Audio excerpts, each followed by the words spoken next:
Hi,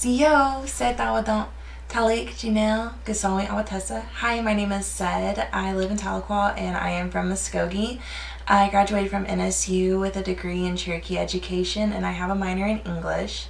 I work for my tribe, Cherokee Nation, in cultural and language revitalization. So my job is to learn Cherokee all day long in the hopes that one day we'll pass it down.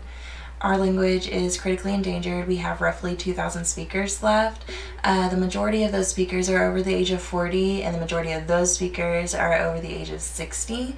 And we have very, very few children speakers left. So it's really important that we learn, and it's really important that we keep it alive in the best way that we know how. And writing has always been a way for me to suss out my identity and think about the things in my life and process them. I had stopped writing because of college and like my life getting hectic, but I started writing again in the summer, and this poem got published, and it was really exciting. But the story behind the poem is maybe not as exciting. It has a lot to do with heartbreak. And it has to do with this guy that I had met who was also into language and culture, and we talked about like medicine ways and traditional ways, and I was teaching him words here and there, and we shared this bond that I thought was rather unique. Turns out it wasn't, but I started writing and I thought about the language and thought about how just being indigenous isn't just who I am. I'm a woman with feelings and emotions, and I wanted to reflect those things in my writing.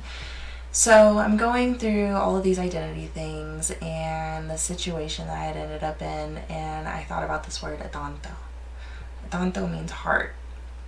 Now, the root of the word isn't said when you speak Cherokee, but whenever you write it out, it is. And I started thinking about that and how that root n sound, if you put it together, n sounds like a heartbeat. And so I was like, oh, that's cool, adanvto, n. Well, then I started thinking about other words in Cherokee, and there's another word that shares the same root, awanta. Again, that is dropped out, but it's there, and that's our word for I know.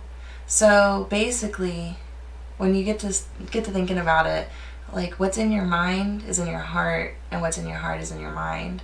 And I was in this situation and just thinking about all of these things, and it all just came crashing together. And I'm gonna read it to you now. adanvto, heart. Nana, nana. Tongue soaked in honey, I pray for mercy to an ear that only hears his heartbeat. Nana, nana. I didn't care about my nails digging into his sunburnt flesh. He didn't mind. Nana, nana. It was quick as it began, and I don't think I would have ever had enough. Nana, nana. I wouldn't say that it was magical or that I felt complete, but I do want more. Nana, nana. But I'm greedy like that. I always want more. Nana, nana. Well, I hope you guys enjoyed it. Another Easter egg in this poem, as I said, I'm very into the whole cultural thing, and numbers mean something to us. Fours and sevens are considered pretty holy numbers, and originally this poem had 7 lines of nana. But I began thinking about how imperfect the situation was, and I don't really think that's what the creator intended for me, so I deleted a couple of lines and a nana, and that's how the poem came to be. Alright, thank you.